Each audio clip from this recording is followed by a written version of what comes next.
All right, somebody asked about number 22. Well, clearly the one before it is obtuse because its measure is more than 90 degrees and less than 180.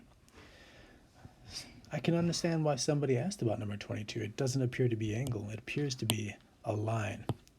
However, imagine that we call this CAT. Then we are rotating on vertex A, and the total rotation from the initial ray AT to the terminal ray AC is 180 degrees. So we can think of this picture in number 22 as a 180 degree angle.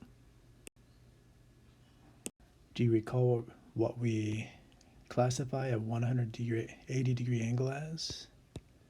We call that a straight angle.